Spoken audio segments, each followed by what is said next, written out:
আজকে আমার জীবনের একটি অন্যরকম গল্প শেয়ার করব। অনেকে জানেন না আমি কেন দাদার বাড়িতে না থেকে দাদির জায়গায় থাকি।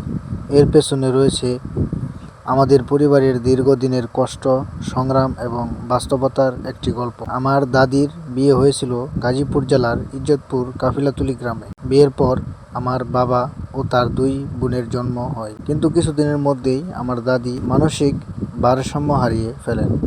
সে অবস্থায় তার পক্ষে স্বামীর বাড়িতে থাকা সম্ভব হয়নি, তাই তিনি তার বাবার বাড়িতে চলে আসেন এবং সেখানে বসবাস শুরু করেন। আমার দাদাও কিছু সময় সেখানে থাকতেন। আমার বাবার শৈশব ও বেড়ে ওঠা নানার বাড়িতেই। যদি আমার দাদি অসুস্থ না হতেন তাহলে হয়তো আমার বাবাও তার পৈতৃক ভিটাতেই বড় হতেন, আর আজ আমাদের জীবনও হয়তো অন্যরকম হতো। কিন্তু মানুষের জীবন সবসময় তার ইচ্ছে মতো চলে না।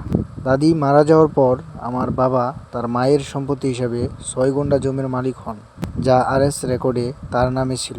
কিন্তু আমার বাবা ছিলেন সহজ সরল ও অশিক্ষিত মানুষ। তার মামারা তাকে লালন পালন করলেও লেখাপড়ার সুযোগ করে দেননি। ছোটবেলা থেকেই তিনি মামাদের বাড়ির বিভিন্ন কাজকর্ম করতেন এবং নিজের অধিকার সম্পর্কে তেমন ধারণা ছিল না। এই সুযোগে 2014 সালের দিকে বাবার 6 গুণ্ঠ জমি থেকে 3 গুণ্ঠ জমি তার মামুরা সাবকাওলা করে জালিয়াতি করে নিয়ে যায়। বর্তমানে আমরা বাকি 3 গুণ্ঠ জমির উপর বসবাস করছি। আমরা এখানে শখ করে থাকি না।